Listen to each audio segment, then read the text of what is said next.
합격할 겁니다. 인사 나누시기 바랍니다. 이제 본격적으로 1월 첫 수업입니다. 다시 이제 원장님 말씀하신 데 제가 부연 설명하면 그러니까 10개의 자료를 보는 것보다 1개의 자료를 갖고 10번 보는 것이 더 이제 효율적이다라는 거 여러분들한테 꼭 말씀드리고 싶어요. 그래서 이 자료 홍수 속에서 어떻게 보면 공부가 우리는요 공부를 앞서가면서 이렇게 공부에 대해서 이렇게 훑어봐야 되는데 그렇지 못하고 공부 뒤쫓아가요 항상. 그러면은요 굉장히 초조하고 불안감만 생기게 돼요. 여러분들 있죠? 공부는 의외로 쉬울 수 있어요. 그래서 자기가 가지고 있는 자료 갖고 그거 여러 차례 보면 돼요. 그리고 그 자료에 없는 거 틀리면 돼요. 그거 있잖아요 여러분들. 우리가 이게 참 망각하는 게 뭐냐면 이거예요.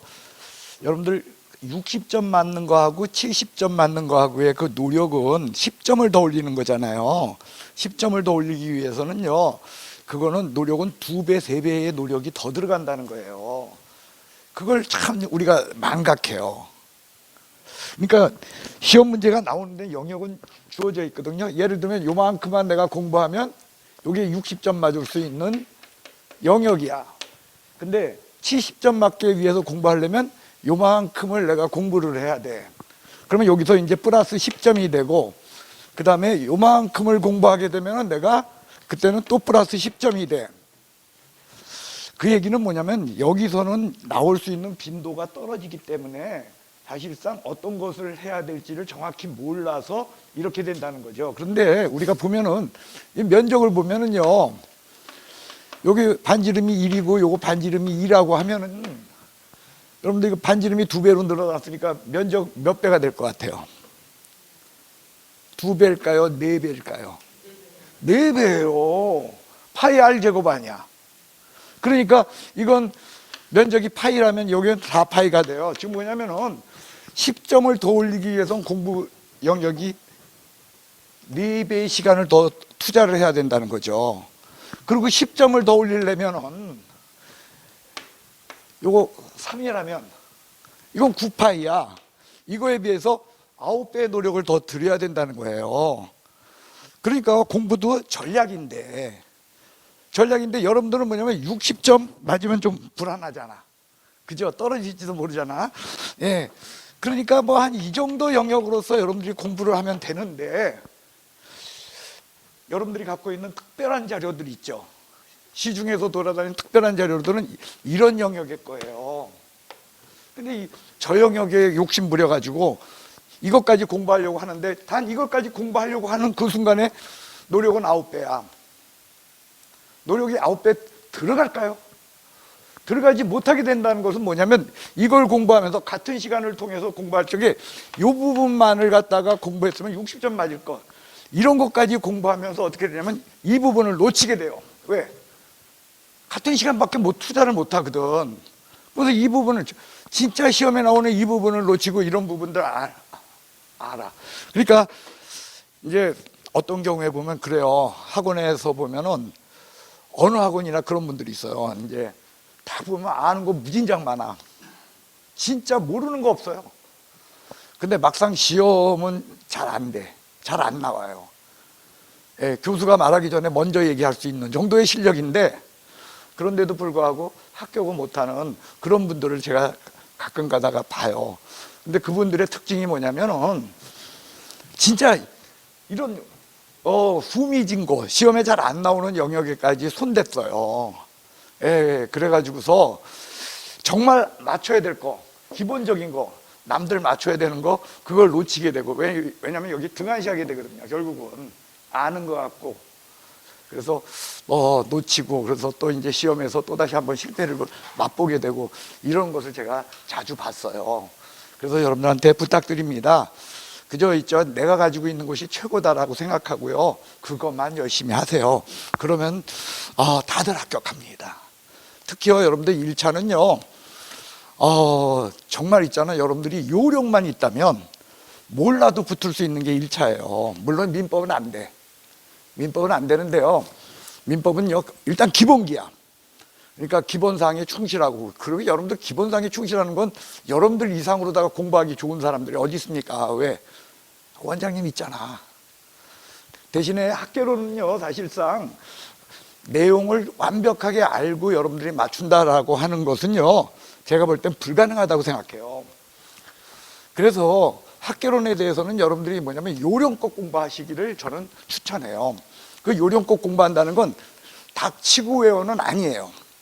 닥치고 외워는 아닌데, 교수가 여기서 이제 강조하는 그 파트 있죠. 그것에 대해서 정말 놓치지 않고 지나가는 거야. 이럴 적에 여러분들 진짜 좋은 결과 얻어요.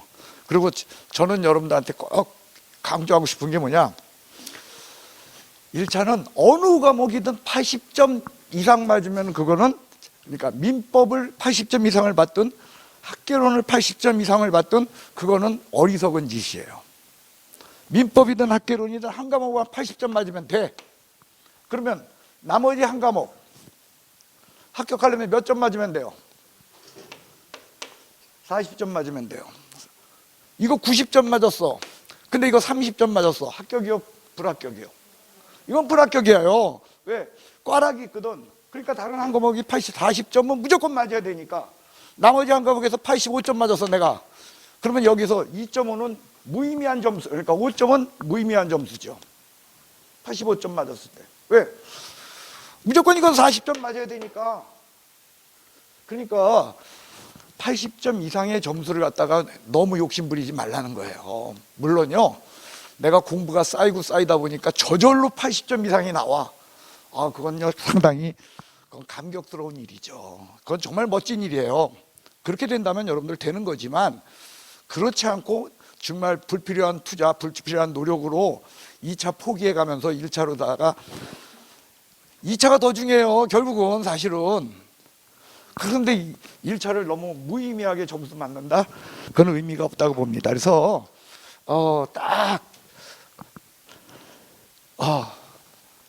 맞게끔 전략적으로 여러분들이 접근했으면 합니다. 그래서 그 전략적인 접근은 뭐냐면, 교수가 여기서 떠들어주는 얘기 처음에는 안 들려요. 왜? 여러분들 2달 동안은 귀를 여는 거예요.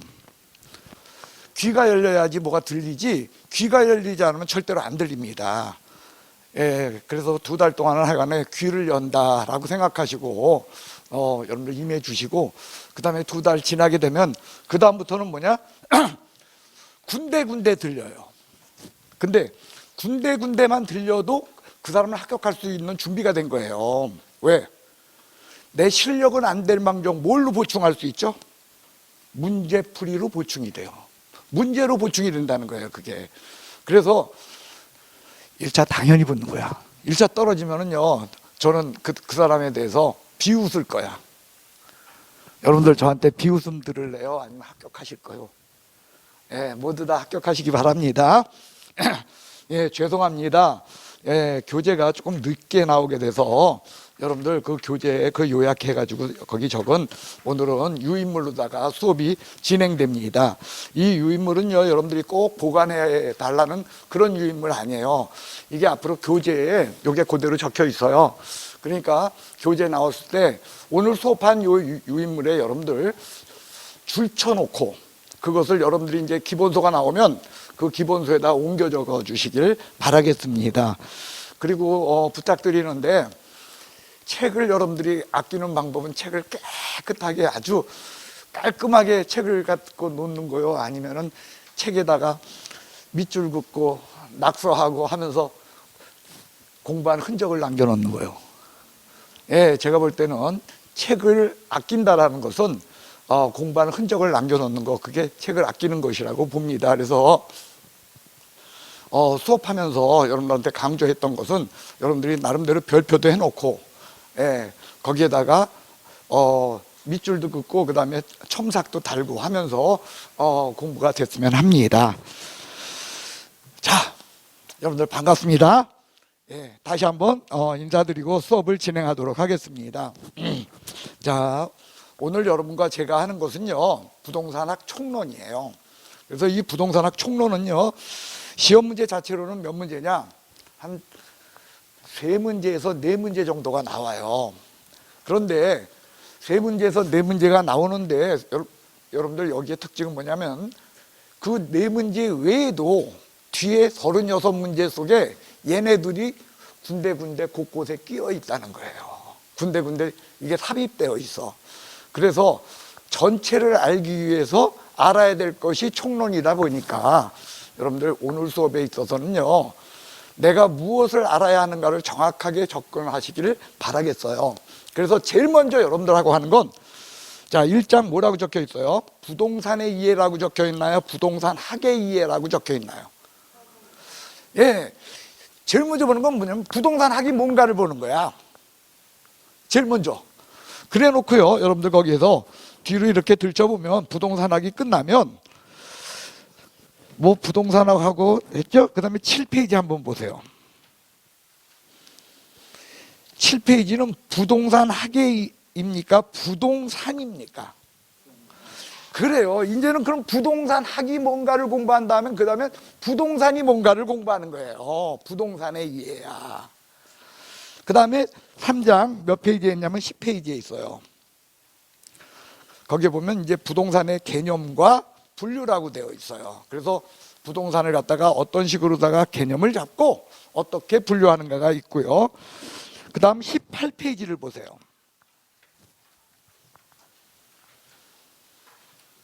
부동산이 지니고 있는 특성이 나와요. 그래서 그 부동산의 특징성은요, 여러분들 건 이거 자체로는 100% 한 문제야. 18페이지요.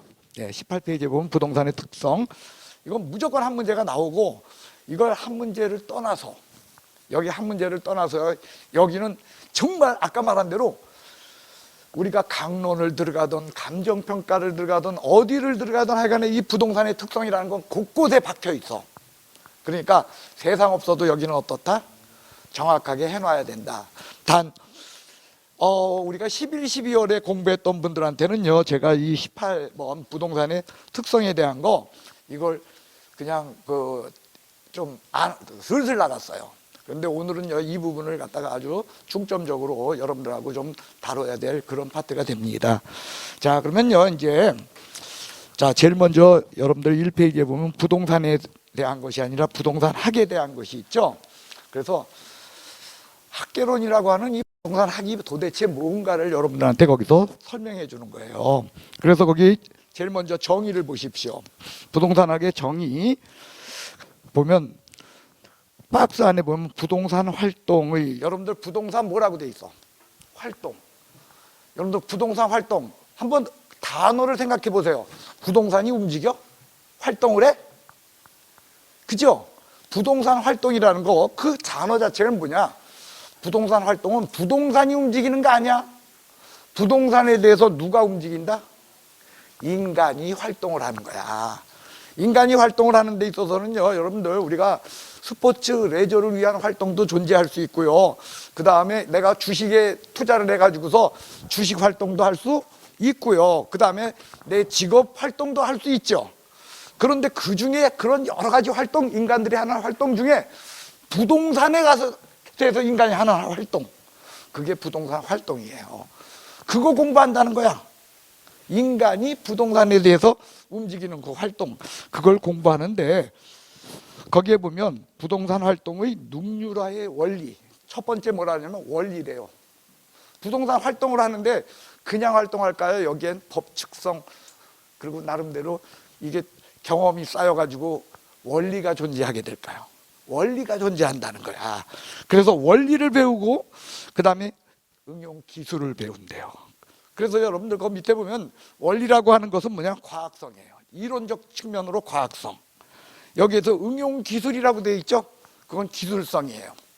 첫 번째 시험 문제를 여러분한테 이야기하겠습니다.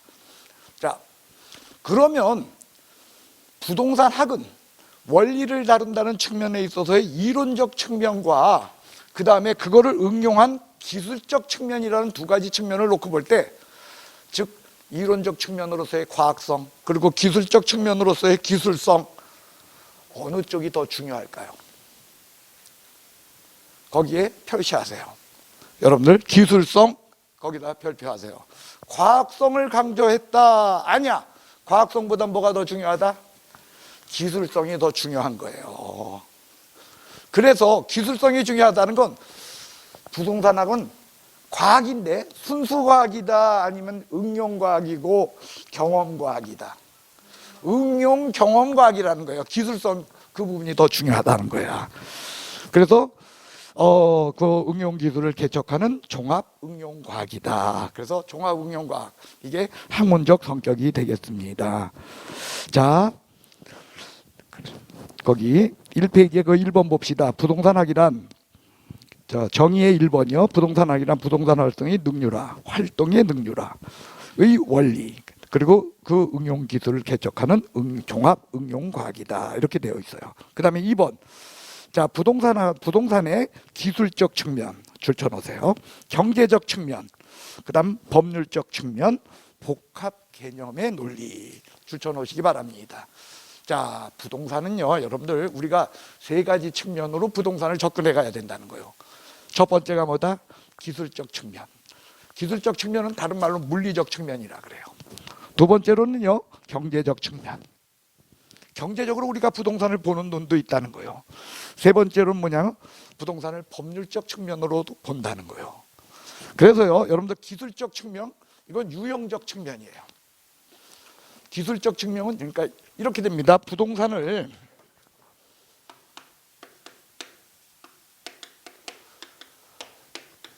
유형적 측면으로 볼 수도 있고 무형적 측면으로도 볼 수도 있다는 거예요. 근데 유형적 측면으로 볼 때는 기술적 측면,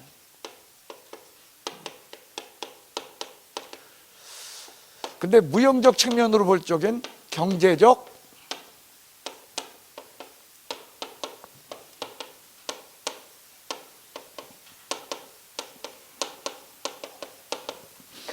이건 무형적 측면으로 부동산을 본다, 이런 얘기예요. 자, 그러면요, 이게 무슨 이야기인지 한번 이야기해 볼게요. 절 좀 보십시오.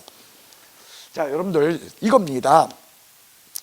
여러분들이 부동산을 볼 때, 부동산은 그냥 어디에 놓여 있는 땅덩어리, 어디에 놓여 있는 건물, 이런 식으로다가 부동산을 우리가 볼 수도 있죠. 그것이 바로 뭐냐면 기술적 측면, 즉 물리적 측면으로 본다는 거예요. 그런데 부동산을 우리가 절 좀 보시오. 요걸로 볼 수도 있죠. 요게 뭐요? 돈이라는 측면으로다가 부동산을 바라볼 수도 있다는 거야. 그죠? 이럴 적에 부동산은 어느 측면? 경제적 측면이라는 거요. 근데 그 부동산을 우리는 그런 측면이 아니라, 여러분들 민법에서 부동산 배우잖아. 그죠? 민법이라는 측면으로 법에서 부동산을 어떻게 정의하고 법에서 부동산을 어떻게 다루는가. 그러니까 여러분 이런 거죠. 내가요, TV를 사고 파는 방법하고 내가 부동산을 사고 파는 방법하고 방법이 같나요? 다르나요? 달라. 그죠? 법률적으로 사고 파는 방법 자체가 달라져요. 왜? 부동산은요, 자, 매수인하고 매도인이 서로가 다 사고 파는 것을 거래 계약을 맺었어. 그럼 내 거 된 거야. 등기해야지 내 거 돼. 그렇죠. 근데 TV를 팔고 살 적엔 등기해야지 돼? 아니면 내가 우리 집에다 옮겨놓으면 내 거 됐어? 그죠? 계약 작성해가지고 하면은 내 거 됐다는 거야. 소유권이 이전되는 방법이 다르다는 거예요. 이렇게 그런 측면으로다가 부동산을 우리가 다룰 수 있어요. 이럴 적엔 어느 측면? 법률적 측면이 된다는 거예요. 그러니까 이런 기술적 측면이다, 경제적 측면이 법률적 측면이다, 경제적 측면, 부동산을 눈에 보이는 형태로서 다루는 게 아니라 보이지 않는 형태로 다룬다 해서 무형적이다라고 이야기하고, 그죠? 땅덩어리 뭐 이런 식으로 본다면 이건 유형적이다라는 거예요. 그래서 결국 부동산을 우리가 부동산 학이라고 하는 건 부동산을 배우는 거야. 부동산을 요 측면과 요 측면과 요 측면이 동시에 존재하고 있다라는 그런 개념으로다가 부동산을 들어간다는 거예요. 그래서 모든 부동산은 거기 보면 어떻게 되냐면요, 복합 개념이라고 적혀 있어요. 뭐라고요? 복합 개념의 논리. 아까 줄 쳤죠? 부동산은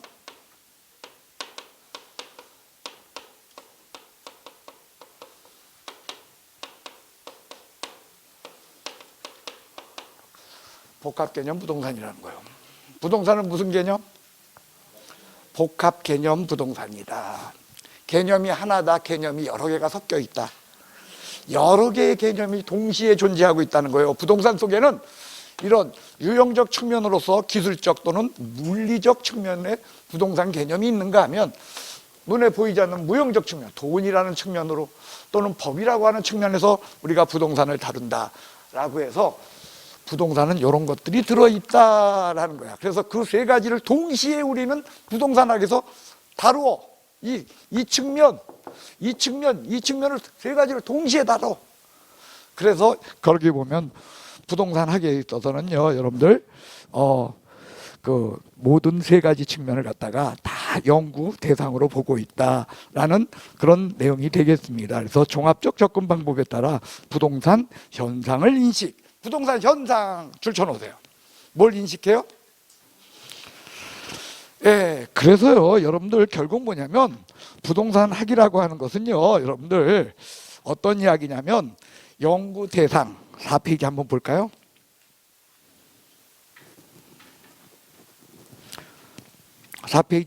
찾으셨어요? 거기 보면 1번 부동산학의 연구 대상 해가지고 1번 뭐라고 적혀 있어요? 부동산 활동. 부동산 활동이 뭐라고? 인간이 부동산에 대해서 움직이는 거지 부동산이 움직이는 게 아니야. 인간이 부동산에 대해서 하는 활동, 그거 공부하고, 그 다음에 두 번째 뭐라고 적혀 있어요? 부동산 현상.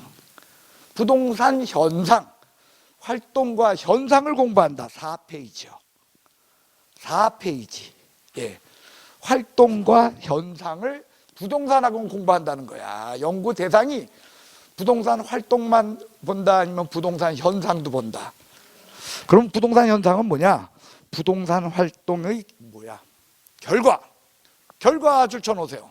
인간이 부동산 활동을 하다 보면 그게 결과가 나타나서 축적돼요. 축적된 그것은 여러 가지 법칙성이 존재하게 돼요. 그 법칙성을 여러분들 반복되는 체계화, 그게 법칙성이에요. 그거 공부하는 게 부동산 현상이에요. 자, 정리합시다. 보십시오. 결국 뭐냐? 사람이 부동산에 대해서 활동을 하게 돼. 이 활동은요, 사람이 부동산 자체에 있어서 활동하는 부동산 활동 중에 뭐냐면 대물 활동이라는 거죠. 이게 있을 수도 있고, 또는 이 부동산의 소유자와 활동이 있을 수도 있죠. 거래를 하게 되면. 그럴 땐 대인 활동이 될 수도 있고요. 하여간 부동산에 대해서 어떤 사람들이 하는 활동들, 그리고 이쪽 부동산에 대해서 다른 사람이 하는 이런 활동들, 이런 것들이 모이고 이게 쌓이다 보면 어떤 게 여기에서 체계화된 어떤 법칙을 찾아낼 수 있다는 거예요. 법칙. 그것을 이름하여 우리는 뭐라고 한다? 부동산 현상이라고 하는 거죠. 그래서 인간의 부동산 활동과 부동산 현상을 공부한다. 그게 부동산 학이라는 거예요. 무엇과 무엇을? 부동산 현상과 부동산 활동을 공부한다. 이것이 뭐다? 부동산 학이다. 자, 그러면 이제 그 성격은 어떤 것인가? 다시 1페이지로 넘어가서 거기 보면 학문적 성격이 있어요. 제일 먼저 응용 사회과학이다. 적혀 있죠? 순수 자연과학이다 하면 틀려. 순수하면은요, 여러분들 그게 과학성이에요. 맞아요. 순수과학하면 과학이야. 근데 응용이라고 되어 있잖아. 그러니까 과학성이 더 중요시 여긴다, 아니면 기술성이 더 중요시 여긴다. 예, 기술성이 더 중요시 여긴다. 그 뜻입니다. 그 다음에 두 번째, 이론과학이다, 아니면은 경험과학이다. 경험과학이다. 다시요. 응용 사회과학이야. 1번. 그 얘기는 순수 자연과학 아니야. 그 뜻이고요. 두 번째, 경험과학이라는 것은 그죠? 이론과학이 아니다. 그 뜻이야. 이건 이론을 갖고도 공부하는 거 아니야. 보세요. 인간의 활동이 있다니까. 여기 활동들이 모이고 쌓이면 뭐가 생겨? 현상. 여기에 법칙성을 찾는 거야. 이건 사회활동이에요. 그리고 인간의 경험이 쌓인 거야. 그래서 경험과학인 거야. 예, 그 다음에 세 번째 보시면은요, 종합과학이다. 무슨 과학이요? 종합과학일 수밖에 없는 게, 여기 보십시오. 부동산을 기술적 측면으로만 봐요? 아니면 경제적, 법률적 측면으로도 봐? 그러니까 어느 하나 측면으로만 보지를 않는다는 거예요, 부동산을. 요런 측면, 요런 측면, 요런 측면, 요 모든 것을 동시에 보기 때문에, 그러니까 자연스럽게 뭐일 수밖에 없다? 종합과학일 수밖에 없어요. 그래서 부동산학, 여기 시험 문제, 부동산 시험 문제는, 학교는 시험 문제는요, 10문제가량이 계산 문제가 나와. 몇 문제까지? 10문제 정도가 계산 문제가 나와요. 웃기지 않소? 무슨 계산 문제가 필요해, 그죠? 그럼 여러분들 계산 문제 포기할래? 포기하지 말래? 100점 맞으려고 하지 말고 딱 있죠? 10문제 중에 5문제만 맞춥시다. 몇 문제요? 많이 맞출 필요 없어. 5개만 맞춰요. 그러면 5개 맞추는데 어려울까요? 아니면 여러분들 계산기만 두들길 줄 알면 될까요? 계산기만 두들길 줄 알면 돼. 내가 곱하기도 잘 못해. 뭐도 못해? 곱하기도. 그래도 계산기 두들길 줄 알면 맞출 수 있다니까. 그냥 그 정도만 여러분들 여기 공부해 놓으시면 돼요. 예, 그 다음 4번 뭐라고 돼 있나요? 규범과학이다. 그 규범과학에는요, 여러분들 별표해 놓으세요. 여러분들 이게 참 어려운 얘기예요. 규범과학이라는 용어는. 자, 못 찾으셨어요? 뒷면 2페이지요. 2페이지. 2페이지, 2페이지. 2페이지. 예. 차례대로 넘기시면 돼요. 2페이지요. 자, 2페이지에 보면은 거기 4번 맨 끝에요. 무슨 말 적혀 있어요? 규범과학이다라고 적혀 있죠. 예, 거기 별표했어요? 예, 여러분들 규범하고 과학은요 어떻게 다른 거냐면, 과학은요 그냥 있다 없다가 과학이라면, 규범은 옳다 그르다가 규범이에요. 예를 들면 이런 거야. 사람은 마땅히 부모를 잘 섬겨야 한다. 과학이야 규범이요? 그건 규범인 거예요. 1 더하기 1은 2다. 규범이요 과학이요? 그건 과학인 거요. 그래요. 그래서 규범이라는 것은 뭐냐면 가치 판단의 이야기가 규범이라는 거예요. 이것이 맞는 것이다, 저것이 맞는 것이다 라는 것을 논하는 건 규범이에요. 그렇기 때문에 규범은 과학일 수가 없거든요. 근데 부동산학에는요 규범적 성격까지도 들어있어요. 그 대표적인 게 뭐냐면 정책론이에요. 대표적인 게 뭐라고요? 정책은 절 좀 보시오. 자, 인간들이 부동산에 대해서 활동을 한다는데, 이 인간들은 개인만 해당할까요? 정부도 여기에 포함될 수 있을까요? 정부도 포함돼요. 정부가 부동산에 대해서 하는 활동들은요 규범적 측면의 활동이 많이 들어있다는 거예요. 즉 뭐냐면 옳다 그르다라는 판단하에, 예를 들면 없는 사람들 위해서 여러분들 임대료를 갖다가 마음대로 올리지 못하게 5% 상한선을 제한한다, 뭐 이런 거 있잖아. 주택임대차보호법에 그런 거 있는 거 알죠?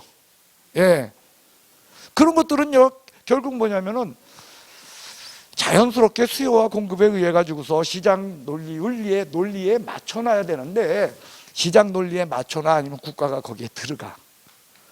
그래요. 그리고 중개 보수 요율도 보면은요 여러분들 얼마까지는 몇 프로만 받고 얼마까지는 몇 프로만 받고 하면서 주택의 중개 보수에 대해서 여러분들 거기에 대해서 국가가 통제를 하고 있잖아요. 그리고 주택 외의 것들은 0.9%를 넘어서 받아서는 안 된다라고 국가가 통제를 하고 있어요. 이런 측면의 것들은 전부 뭐냐면 국가가 이게 맞다라고 생각하고서 들어가는 거예요. 그러니까 어느 측면? 옳다 그르다라는 판단을 내리는 거, 규범적 측면이라는 거예요. 그래서 여러분들 규범과학이라고 하는 것은요 거기 줄쳐놓으세요. 가치 판단. 가치 판단. 가치 판단이 뭐야? 옳다 그르다 판단. 그리고 거기 규범과학의 맨 밑에 보세요. 뭐라고 돼 있어요? 정책론에서 중요시된다. 정책론 줄쳐놓으시기 바랍니다. 가치 판단하고 정책론. 그래서 바람직한 그것은 바로 여러분들 규범과학이다. 고개 드십시오. 자, 부동산학의 학문적 성격은요, 부동산학은 순수 자연과학이다, 응용사회과학이다. 응용사회과학이다. 그래요. 이론과학이다, 규범과학이다. 규범과학이다.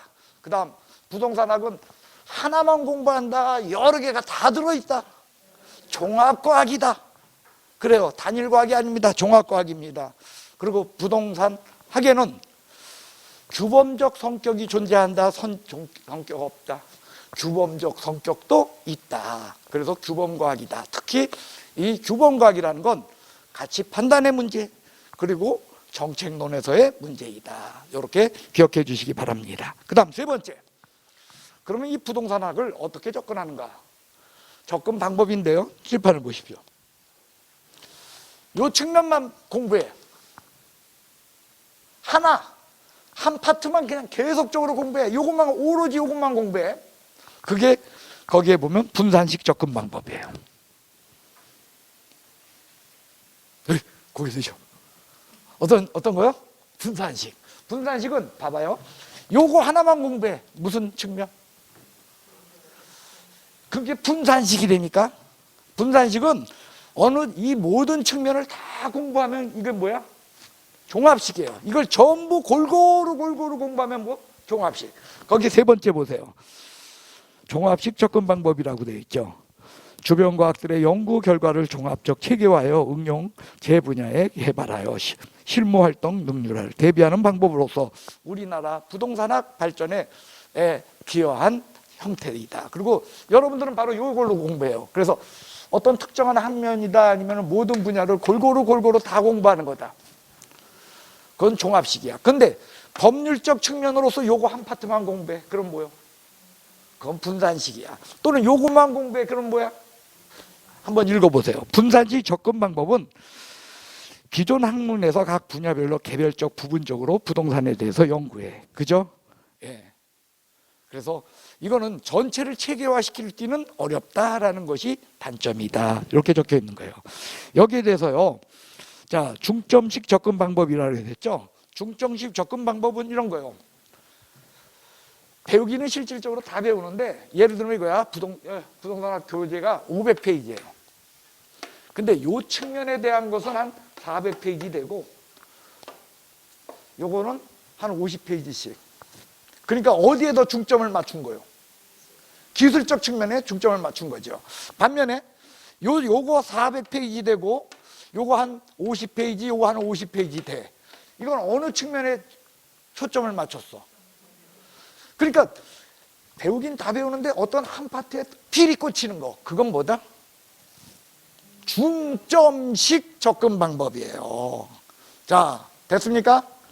그래서요, 여러분들 중점식 접근 방법, 이게 시험에 나오면 특정 측면, 요거 꼭 단어에 적혀 있어. 어디? 특정 측면. 됐어요? 어느 한 측면에. 됐습니까? 자, 고개 드십시오. 이제 정리합시다. 부동산학을 공부할 적에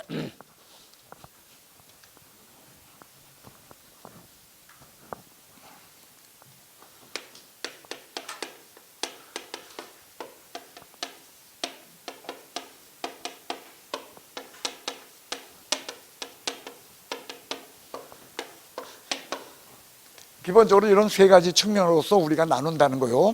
나눌 때 골고루 하면 뭐가 떠올라? 종합식. 됐어요? 그 다음에 하나만 하면 뭐요? 분산식. 그 다음 특정 측면에 관심 갖고, 그거 나오면 뭐요?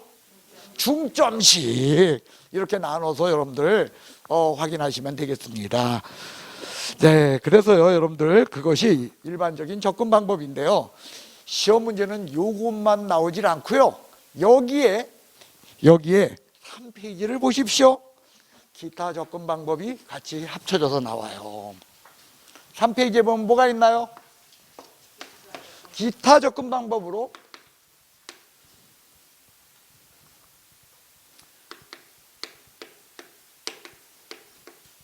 행태과학적 접근 방법이라고 적혀 있죠. 두 번째가 뭐가 적혀 있냐면 결정적 접근 방법이라고 적혀 있고요. 세 번째가 뭐냐면 현상학적 접근 방법이다. 요런 분류가 같이 또 있어요. 그래서 여러분들 부동산학의 분류에 대한 시험 문제가 나오게 되면 요것만 갖고 나온다. 6가지가 섞여서 나온다. 6가지가 섞여서 나와요. 단 제가 이렇게 떠들긴 해도 시험 문제 빈도가 굉장히 높을까요? 그렇지는 않아요. 다만 여러분들 지문으로는 깔리니까 이거 기억해 주시길 바라는 거예요. 자, 여기서는요, 행태과학과 의사결정적 접근 방법, 일단 요 2가지는요, 여러분들 이렇게 생각하셔야 돼. 의사결정적 요거 나오면은요, 이겁니다. 의사결정적은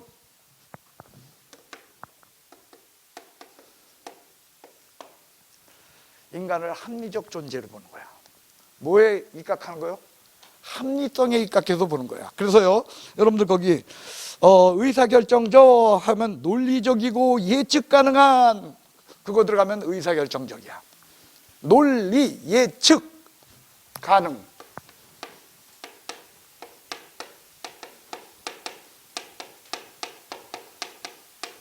이게 의사결정적이요.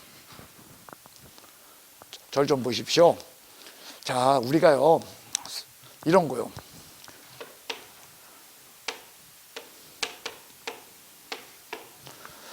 인간하고 동물을 우리 오늘날에는 인간하고 동물을 구별하나요?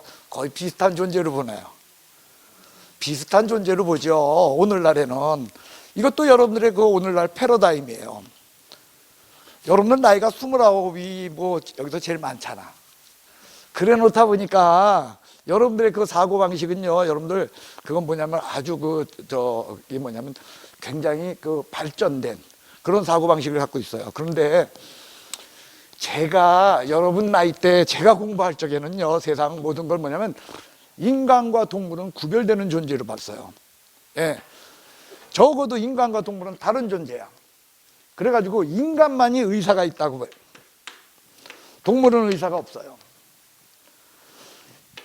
이렇게 나눠놓고 우리는 보댔어요. 이게 뭐냐?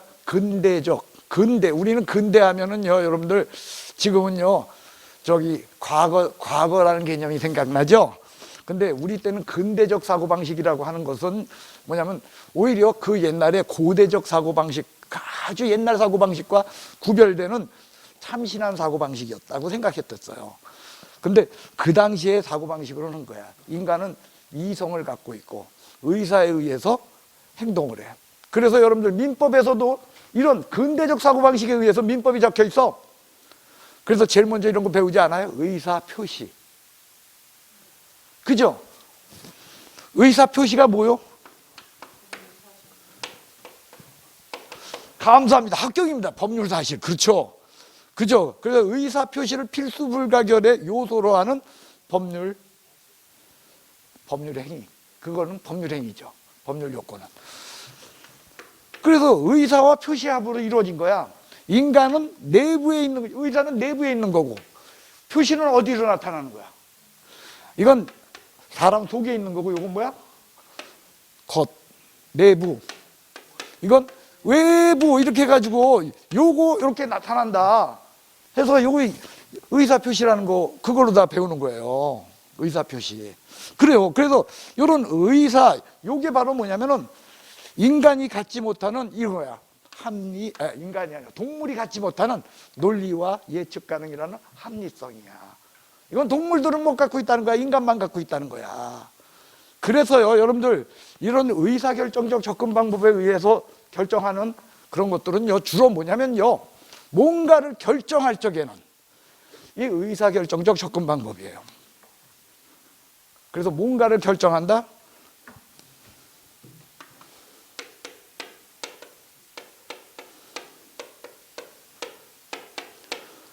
외워주셔야 돼요. 투금계정. 투금계정. 투는 뭐냐? 투자론이야. 투는 뭐라고요? 투자론. 금은 뭐냐? 금융론. 계는 뭐냐? 개발론이야. 정은 뭐냐? 정책론이야. 이건 의사결정적 접근 방법에 의해서 부동산 학에서 우리가 다루는 거예요. 투자론, 금융론, 개발론, 정책론, 투금, 개정. 저것이 의사결정적 접근 방법에 의한 것이에요. 됐어요? 그런데 절 좀 보십시오. 여러분들은 그죠? 나이가 29이니까 인간을 반드시 합리적 존재로만 봐? 아니면 인간은 불합리, 그죠? 비조리한 인간 존재로 봐요. 불합리한 존재로 보죠. 그죠? 그러니까 인간 그 자체로 보는 거야, 그냥. 그게 행태과학적 접근 방법이에요. 그래서 행태과학적 접근 방법에 보면 인간이란 단어가 들어가요. 거기 행태과학적 접근 방법 보세요. 인간적 요인에 착안하여. 뭐요? 인간적 요인. 절 좀 보십시오.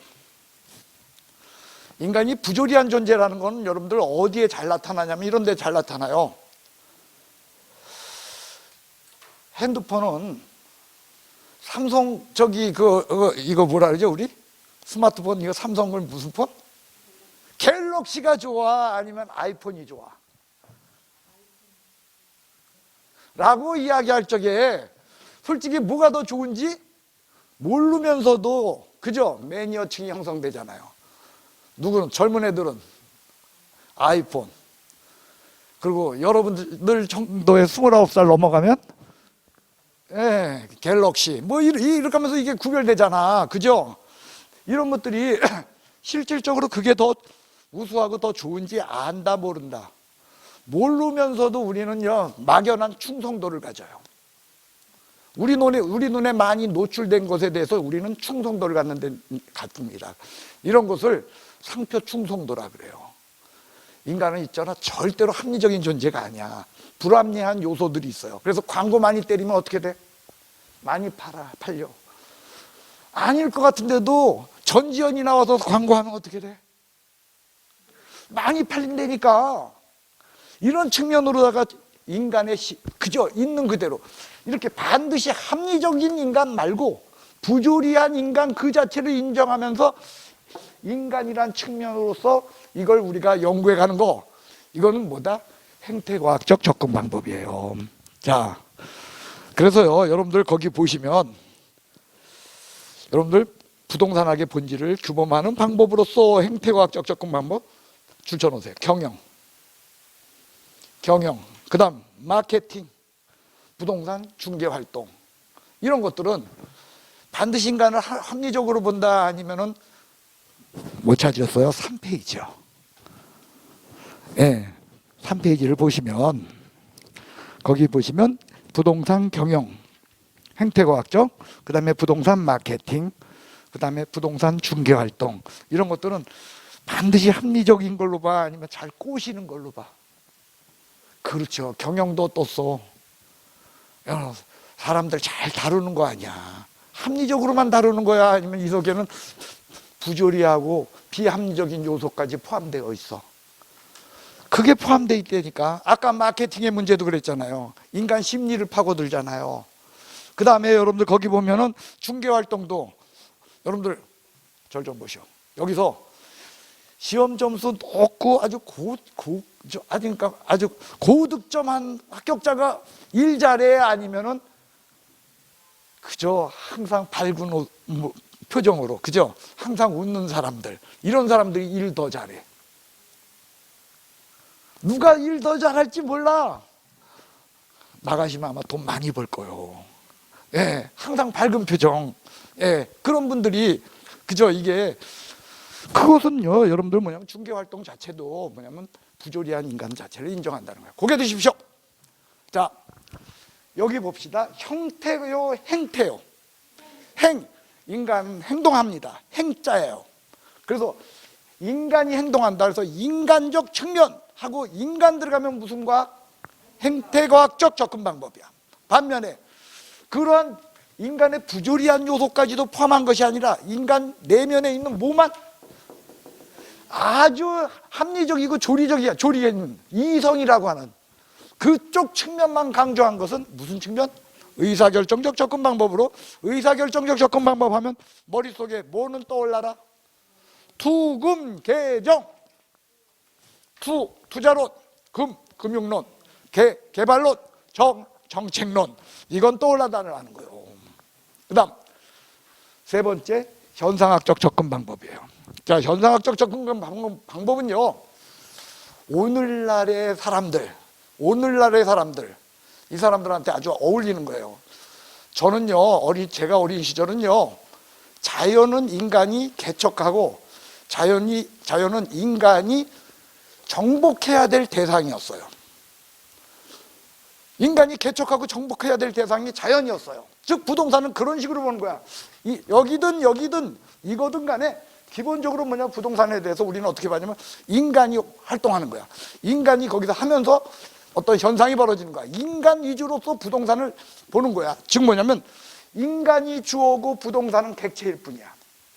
근데 현상학적 접근 방법은요, 여러분들 그 우리 원령공주인가 그 뭐 만화도 영화도 있잖아.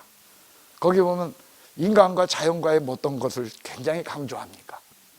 좋아, 그죠? 인간이 자연을 개척만 하는 게 중요해요? 아니면 같이 인간과 자연은 서로 공존해야 돼? 그런 식으로 우리가 접근하잖아요. 이게 현상학적 접근 방법으로 오늘날 사고 틀이에요. 그러니까 여러분들 이쪽에서는 어떤 게 존재하면 부동산을 단순하게 개발만 하려고 하는 대상으로 본다, 아니면은 여기는 부동산은 있는 그대로, 그죠? 인간이 그 부동산을 잘 보존하고 관리해야 한다라는 측면도 들어있다. 그런 측면이 들어있어요. 즉 뭐냐, 상호 인간과 부동산을, 옛날에 이거야, 인간이 부동산이 있으면 인간이 부동산에게 활동을 하고 이거였어요. 그런데 오늘날은 뭐냐, 인간이 있고 부동산이 있으면 인간이 부동산에게 뿐만 아니라 부동산이 인간에게라고 하는 상호관계로서 보고 있다는 거예요. 즉 부동산이 뭐일 수도 있어, 주어일 수도 있어. 여기서는 인간이 부동산에게, 부동산은 항상 오브젝트, 객체일 뿐이야. 그런데 현상학적 접근 방법에서는 인간이 부동산에게라는 요 측면뿐만 아니라 부동산이 인간에게, 부동산이 주어일 수도 있어. 그러니까 부동산을 주체로 인식하는 체계, 그건 어느 거다? 현상학적 접근 방법이에요. 자, 한번 볼까요? 현상학적 접근 방법. 인간과 함께 부동산을 무엇로 인식한다? 주체로 인식한다, 그 뜻이에요. 그러니까 이쪽에서 보시면 여러분들 환경 문제라든지, 그 다음에 여기 행태학이야, 여기는 생태학이야. 이놈의 생태자가 들어갔는데 행태학으로 자꾸 잘못 생각해, 그냥 사람들이. 그래가지고 생태학 들어가면 이건 줄 알아, 행태과학인 줄 알아. 이건 생태 아니야. 생태는 어디야? 이쪽이요, 현상학적이요. 정리합시다.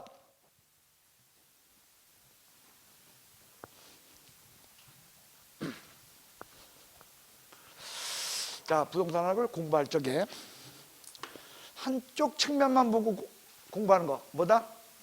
분산학. 그 다음에 특정 분야에 중점을 두고 공부한다. 그 다음에 골고루 이쪽 저쪽 다 본다. 정말 그게 종합과학으로서의 성격입니다. 여러분과 제가 공부하는 부동산학은 바로 이 방법입니다. 그 다음 다른 측면으로 부동산학을 연구하는 측면을 봤을 때, 자, 인간적 요소에 관심을 갖고 접근하는 것, 어느 쪽이요? 감사합니다, 이겁니다. 행태과학. 근데 여러분들 논리적, 합리적 존재로 보고 논리, 합리성 이런 쪽에 관심을 갖고 다루는 건 어느 쪽이다? 의사결정적. 그 다음 부동산 자체도 인간과 상호 주고받는 주체로 인식하고 보는 것, 어느 쪽이다? 현상학적 접근 방법입니다. 여러분들 천재네, 잘하셨어요. 자, 세 번째, 여러분들 보시면 부동산학에 세 가지 측면이 적혀 있습니다. 그래서요, 거기 보면 법률적, 경제적, 기술적 측면이라고 적혀 있죠. 이거 수업했어요, 안 했어요? 했지요. 그러면요, 여러분들 그 3번 기술적 측면 보세요. 자, 기술적 측면은요, 여러분들 주동산, 부동산 공간의 이용 기법이다. 그래서 부동산을 이용하는 기법적 측면이다. 그래서 여러분들 거기에 적혀 있고요. 그 다음에 경제적 측면, 이건 뭐다? 수요와 공급이라고 하는 돈의 측면, 가격이라고 하는 측면으로 접근한다. 그 다음에 법률적 측면, 이거는요 관련된 제도적 측면이다. 자, 거기요 법률적 줄쳐놓으세요. 제도적 측면. 그 다음 거기에 경제적 측면 줄쳐놓으세요. 가격, 부동산 가격에 관련된 거야. 그 다음에 부동산 기술적 측면, 공간의 이용 줄쳐놓으세요. 공간의 뭐다? 이용이다. 이렇게 보시고요. 그러면 이 부분을 왜 그냥 넘어가냐? 이거는요 여러분들 우리가요 뒤에 가서요 10페이지를 펼쳐보세요. 10페이지. 여러분 제가 몇 페이지 펼쳐라 할 적에 그거 무시하나 봐. 10페이지 펼치셨어요? 펼치셨어요? 그러면 거기 보면 기술적, 경제적, 그 다음 여러분들 12페이지에 보면 법률적, 있어 없어? 여기서 진짜 다룰 거야. 여기서요 다시요 한 거 또 하고 또 하고 하는 거요. 그래서 이렇게만 여러분들 여기서 보고 넘어가는 거예요. 됐습니까? 그 다음 4페이지를 펼쳐보시기 바랍니다.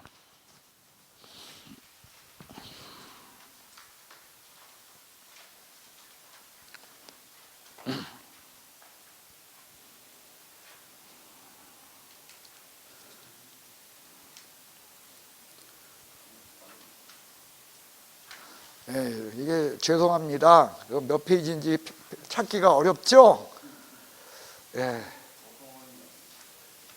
두 장들 치면 4페이지가 되겠죠?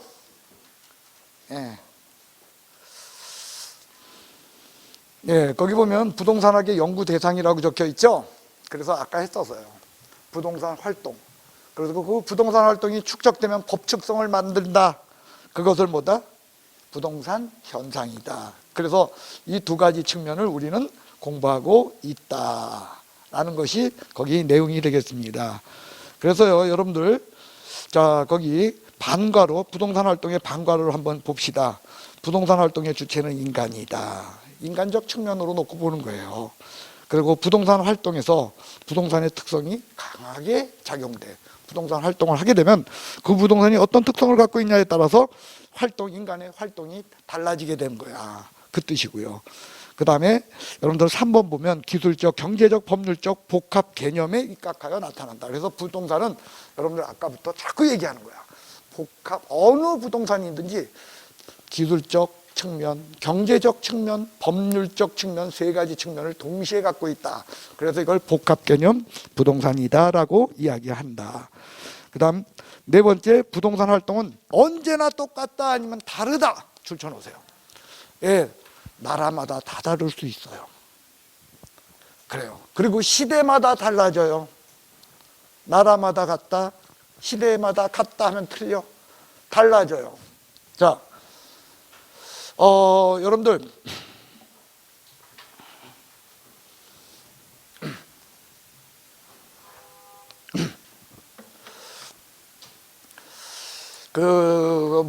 저기 보시면 우리가